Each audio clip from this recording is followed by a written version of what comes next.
My name is Phra Nicholas, for those of you who don't know me.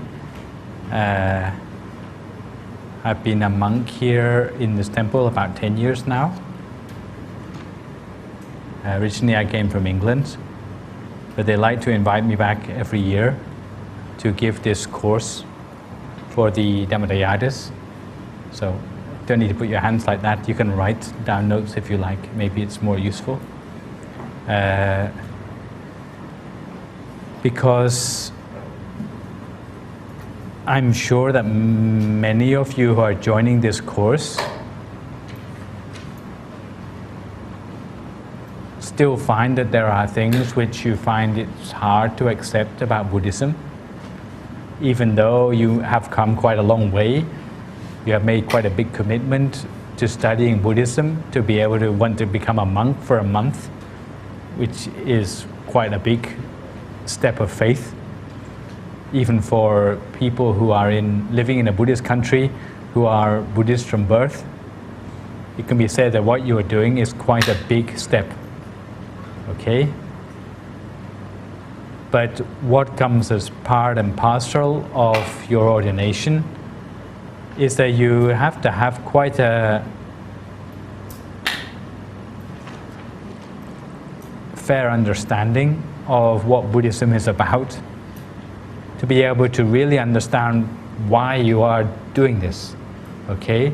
It's not just a ritual to become a monk. It should be something a little bit more than that. But to discover exactly the meaning behind this, it's really important to have an understanding about what we actually mean by Buddhism in the first place.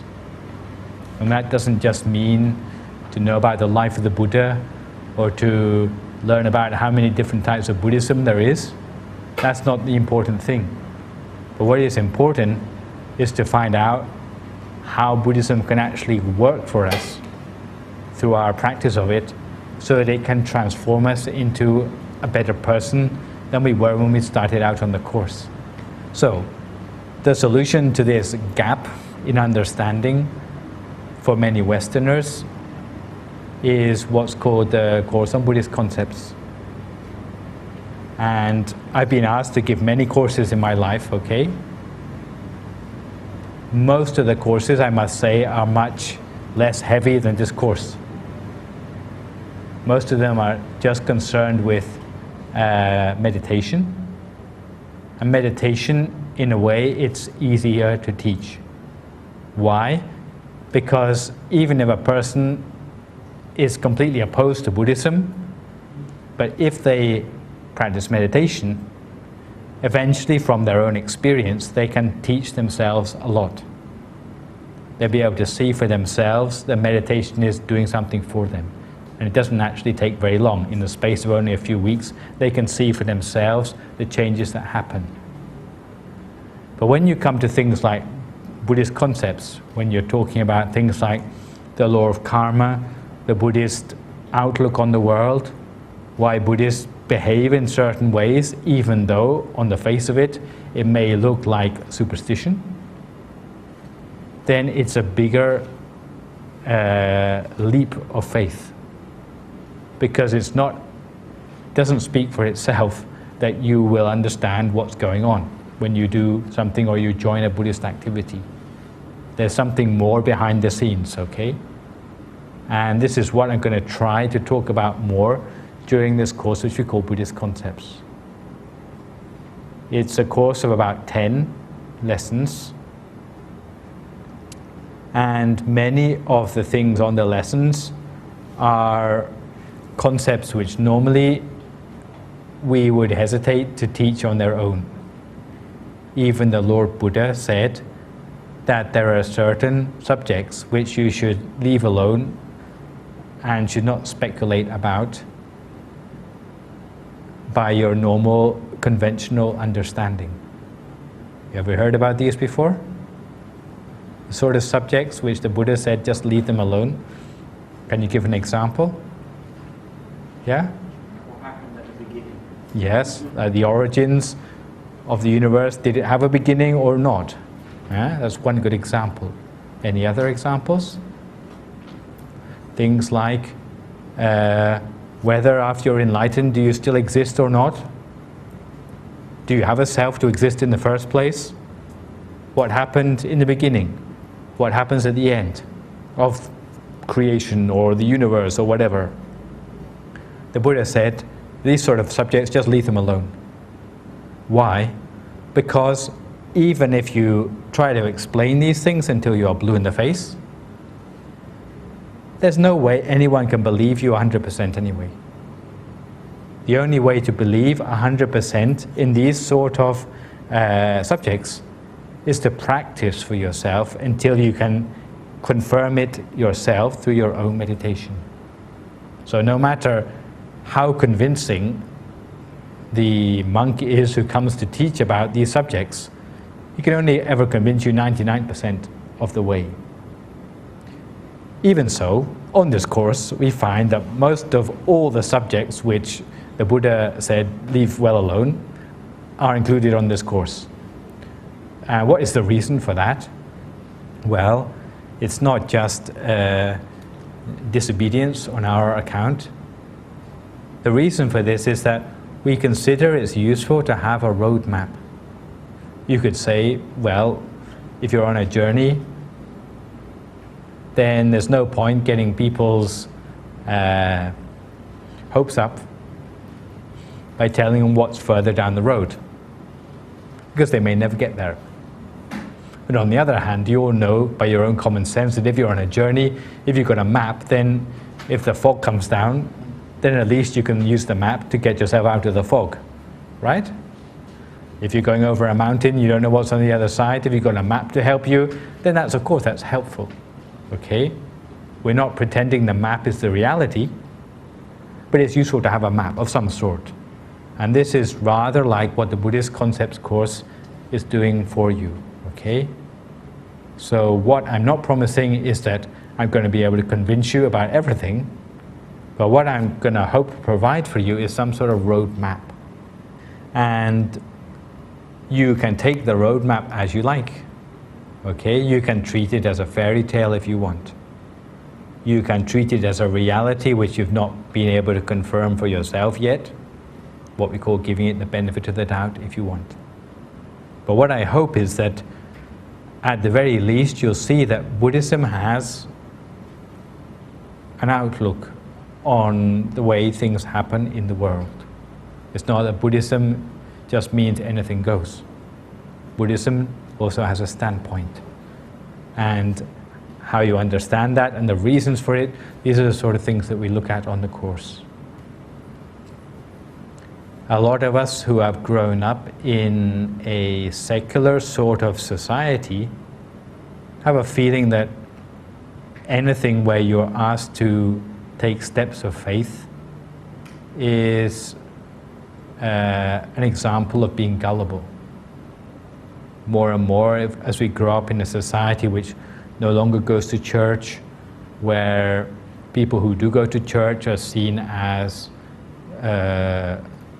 rather backward, then all we're left with is basically the media and science as ways to confirm the truth of what's happening in the world around us. We look in a strange way at people who have any sort of trust of anything outside these things. Even people who leave some things open to doubt. We think that they are namby-pamby, we think that they are they're not quite in touch with reality. And the first thing I'd like to say is that although we convince ourselves that we are rational people, a lot of the things which we do in the world, in fact, they are not rational at all. For example, I'm sure all of you get in your car and you drive to college or you drive to work without very much thought about the risks you are taking. Everyone knows that on the roads every day people are killed in car accidents. And there's nothing to stop us being one of those people who's killed in a car accident. But yet we have a trust that when we go in our car, to one of these places, we're not going to be the one who's going to be killed that day. So we are already making a big step of faith, even when we get in the car and turn the key in the ignition. Yeah? But no one thinks twice about that. No one thinks they're making an act of faith by getting in the car every morning. If you want to take this argument to extremes, even when you get out of bed in your morning, there's nothing to say that the floorboards under your feet are not going to collapse. It's only prior experience which leads you to think that today is going to be the same as it always was. And when you stand on the floorboards, they're going to support your weight.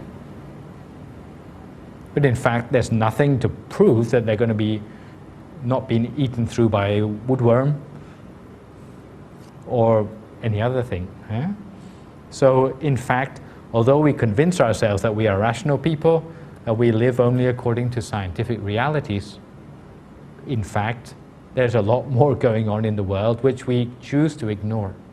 And many of these things are steps of faith. So taking a slightly larger step of faith and subjecting ourselves to 1 month in a Buddhist temple, really it's a continuation, okay? It's not something where you're out of your mind to do it, but it's something which we do anyway in our lives, but we choose to ignore normally. Vice Abbot, he once gave an example of someone who didn't believe in the country Japan. Like you heard some people don't believe in heaven or hell or in fairies or in goblins or whatever, but there was someone who didn't believe in Japan. And why didn't he believe in Japan? Because he'd never seen it with his own eyes. Of course, this person didn't live in Japan, okay? So this person sounds pretty ridiculous. But they had reasons not to believe in Japan. Why? Because firstly, they've never seen it with their own eyes. So if you don't believe in something you've never seen with your own eyes, then you are a rational person.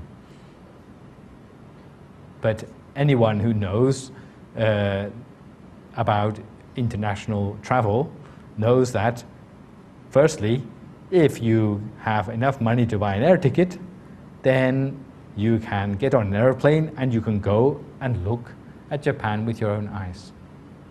But of course, there's a condition that you must have enough money first to be able to get on the airplane to go to Japan in the first place.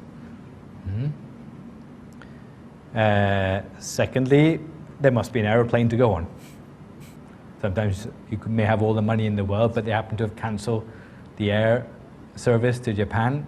Then again, you have run out of chances to go and see what Japan really looks like. So you can see that even for quite a solid and rational thing like Japan, a person could claim that it doesn't exist simply because they didn't have the means to go and look at it. Many of the things we talk about during the course are similarly elusive.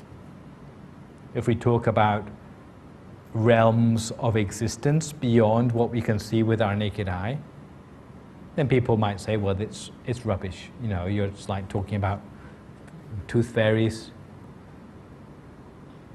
But again, if you apply the same conditions to these sort of things as you applied to the guy who didn't believe in Japan, then it's not that much different. If you want to go and see realms outside the human realm, then firstly, you need to have a means to get there. Just as you need enough money to buy an air ticket to go to Japan, also you need to have enough of a certain sort of spiritual energy which is going to be able to propel you in that direction. Okay? So even if there's a means to get there, but you don't have enough spiritual powers or spiritual purity to be able to use that, then again you fail to be able to prove it for yourself. And of course, you may need someone to be able to teach you the method to do it as well. But if you have the method, if you have enough personal progress to be able to do it for yourself, then there's no reason why you can't go and prove these things for yourself as well. So the sort of things I talk about during the course, they're not completely beyond the pale. It's not that there is no proof for these things. There is proof, but we are taking a shortcut. For most of us who are impatient to know about exactly how many realms there are in Buddhist cosmology, instead of waiting for you to meditate well enough for you to be able to go and see them for yourselves, as we have only a short time during this course, only a month, then we give you the answers in advance, okay? And it's not that they're going to spoil your interpretation when you do actually get to prove it for yourself. You have the roadmap, okay? But it's not to confuse the roadmap with the real thing.